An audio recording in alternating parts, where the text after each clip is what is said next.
일일 한 장 성경과 함께 가정 예배를 드리도록 하겠습니다.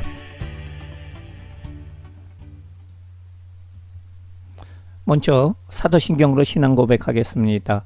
전능하사 천지를 만드신 하나님 아버지를 내가 믿사오며 그 외아들 우리 주 예수 그리스도를 믿사오니 이는 성령으로 잉태하사 동정녀 마리아에게 나시고 본디오 빌라도에게 고난을 받으사 십자가에 못 박혀 죽으시고 장사한 지 사흘 만에 죽은 자 가운데서 다시 살아나시며 하늘에 오르사 전능하신 하나님 우편에 앉아 계시다가 저리로서 산자와 죽은 자를 심판하러 오시리라. 성령을 믿사오며 거룩한 공예와 성도가 서로 교통하는 것과 죄를 사하여 주시는 것과 몸이 다시 사는 것과 영원히 사는 것을 믿사옵나이다. 아멘.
읽고 또한 묵상해 보도록 하겠습니다. 먼저 읽겠습니다. 예수님의 탄생을 축하하러 온 동방박사. 1절. 헤롯 왕 때에 예수께서 유대 베들레헴에서 나심에 동방으로부터 박사들이 예루살렘에 이르러 말하되 유대인의 왕으로 나신 이가 어디 계시냐? 우리가 동방에서 그의 별을 보고 그에게 경배하러 왔노라 하니 헤롯 왕과 온 예루살렘이 듣고 소동한지라. 왕이 모든 대제사장과 백성의 서기관들을 모아 그리스도가 어디서 나겠느냐 물으니 이르되 유대 베들레헴이 오니 이는 선지자로 이렇게 기록된 바 또 유대 땅 베들레헴아 너는 유대 고을 중에서 가장 작지 아니하도다. 내게서 한 다스리는 자가 나와서 내 백성 이스라엘의 목자가 되리라 하였음이니라. 이에 헤롯이 가만히 박사들을 불러 별이 나타난 때를 자세히 묻고 베들레헴으로 보내며 이르되 가서 아기에 대하여 자세히 알아보고 찾거든 내게 고하여 나도 가서 그에게 경배하게 하라. 박사들이 왕의 말을 듣고 갈새 동방에서 보던 그 별이 문득 앞서 인도하여 가다가 아기 있는 곳 위에 머물러 서 있는지라. 그들이 별을 보고 매우 크게 기뻐하고 기뻐하더라. 집에 들어가 아기와 그의 어머니 마리아가 함께 있는 것을 보고 엎드려 아기께 경배하고 보배 합을 열어 황금과 유향과 몰약을 예물로 드리니라.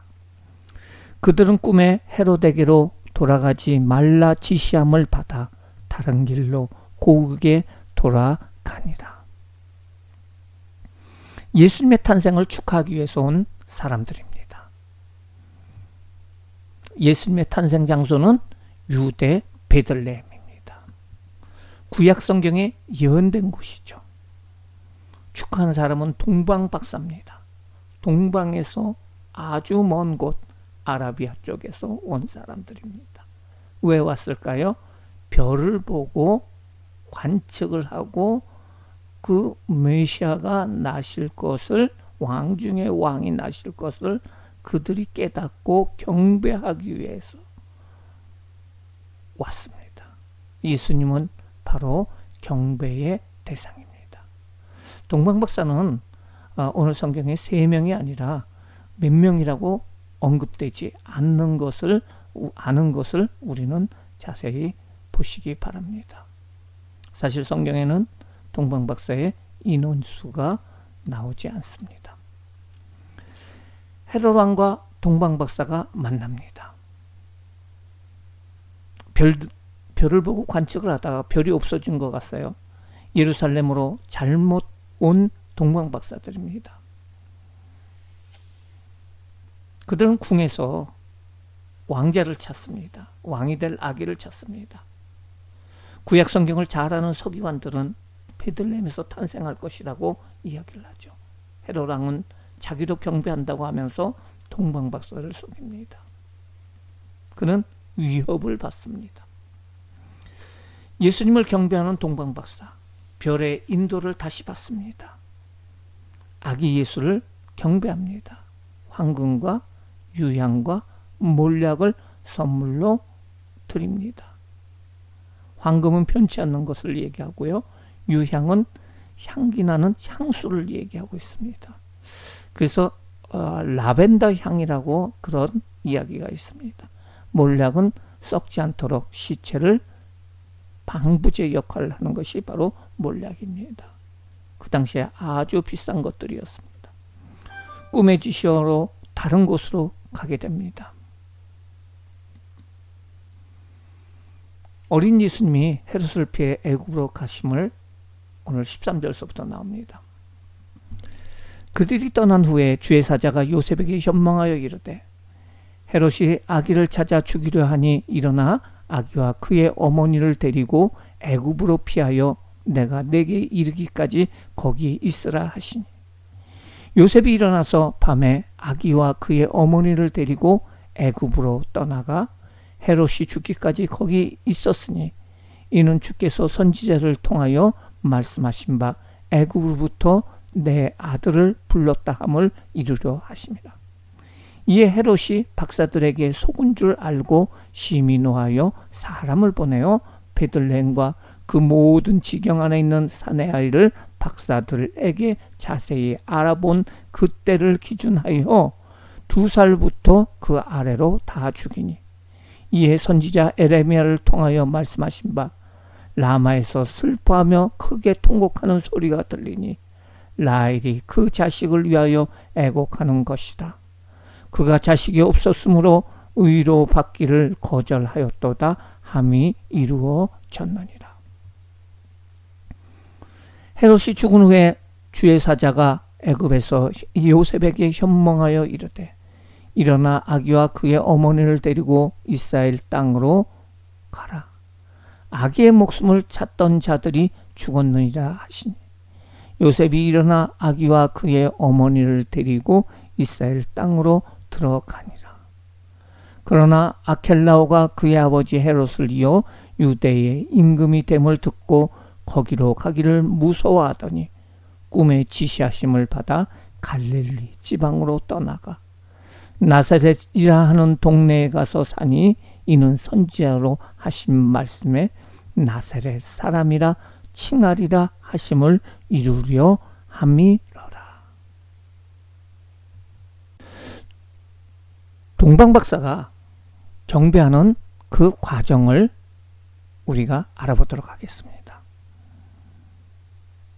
갈릴리 지역에서 요셉과 마리아가 베들레헴으로 오게 됩니다.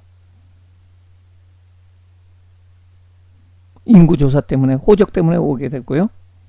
그곳에서 예수님이 탄생하시게 됩니다.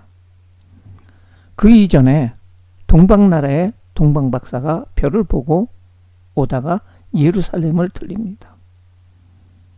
그리고 그 왕궁에서 아기를 찾습니다. 왕 중에 왕이 나타날 것을 그들이 말을 합니다. 그때 헤롯 왕과 그 모든 신하들은 소동이 일어나게 되죠. 그리고 위기감을 가지게 됩니다. 동방박사들은 예루살렘에서 베들레헴으로 가게 됩니다. 그리고 예수님을 경배하게 됩니다. 그리고 그들이 다시 예루살렘을 거치지 않고 바로 고향으로 돌아가게 되죠.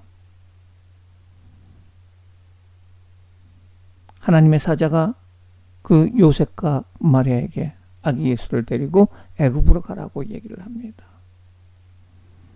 헤롯 왕은 동방박사가 돌아오지 않는 것을 보고 베들레헴으로 군사를 보내서 2살 이하의 아기들을 다 죽이게 됩니다. 애굽에 있었던 예수님의 부모는 바로 헤롯 왕이 죽었다는 소식을 듣고 예루살렘으로 가지만은 중간에 헤롯 왕의 아들이 즉위했다는 소식을 듣고 나사렛으로 가게 되고 그곳에서 예수님께서는 자라게 됩니다. 오늘 말씀을 요약하면 예수님이 베들레헴에서 탄생하십니다. 베들레헴은 구약 성경에서 구세주 메시아가 태어나기로 예언된 장소이고 아주 적은 동네입니다. 그 당시에 50세대도 안 되는 동네였는데 이곳에서 예수님께서 오시겠다, 메시아가 오시겠다고 하였고 온 이스라엘 백성들이 기다리고 있었습니다. 하지만 예수님이 약속대로 오셨는데 그분을 경배한 사람은 외국에서 온 동방박사뿐이었습니다. 동방박사들은 별을 연구하는 사람들인데 그들에게 큰 인물이 나타날 것을 깨닫고 경배하기 위해서 옵니다. 동방박사가 몇 명이었는지 성경에는 나오지 않습니다. 하지만 태어나신 예수님께 황금과 유향과 몰약을 예물로 드립니다. 도리어 헤롯 왕은 자신의 왕자가 없어질까 하여 예수님을 죽이려는 음모를 가집니다. 하지만 천사가 요셉에게 나타나 애굽 나라로 피하라고 하여서 예수님은 애굽으로 피신합니다. 그리고 헤롯 왕이 죽은 후에 예수님은 북쪽 지역인 갈릴리에 가서 나사렛에서 자라나게 됩니다. 문제를 한번 풀어보겠습니다. 예수님은 어디에서 나셨을까요? 1번 예루살렘, 2번 베들레헴, 3번 나사렛, 4번 산부인과 병원.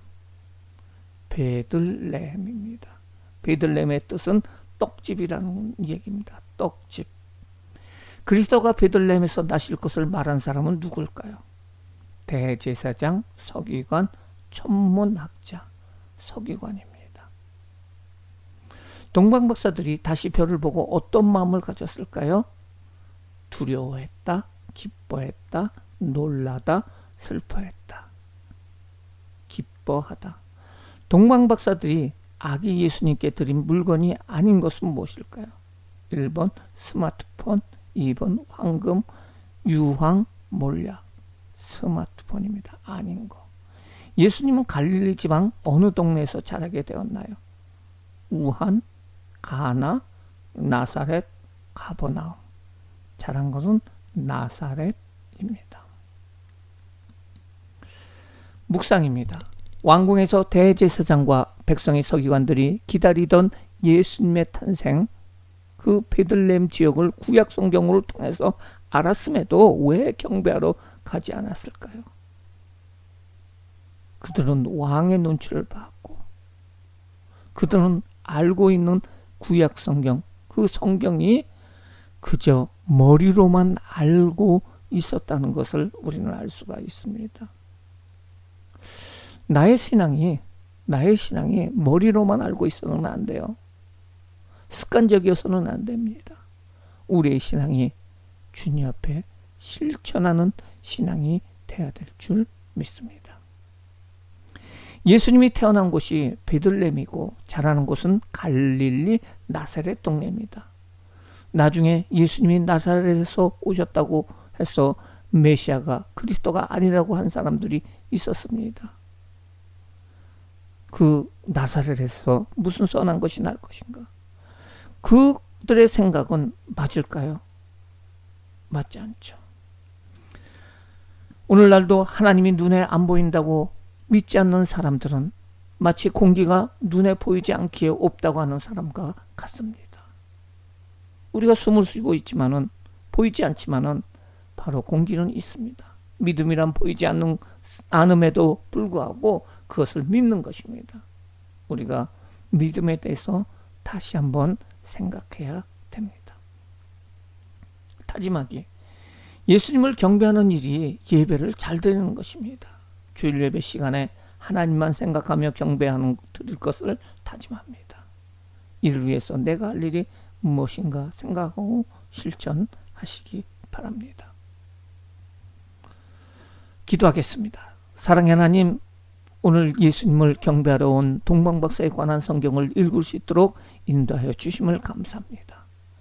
예수님의 탄생을 알고 이방인임에도 먼 곳에 찾아와서 경배하였던 동방박사와 같이 하나님을 경외하는 예배를 드리는 일을 위해서 최선을 다해 우리가 참여할 수 있도록 인도하여 주시고, 평생 동안 예배 드리는 일, 주일 성수하는 일을 행할 수 있도록 인도하여 주시옵소서.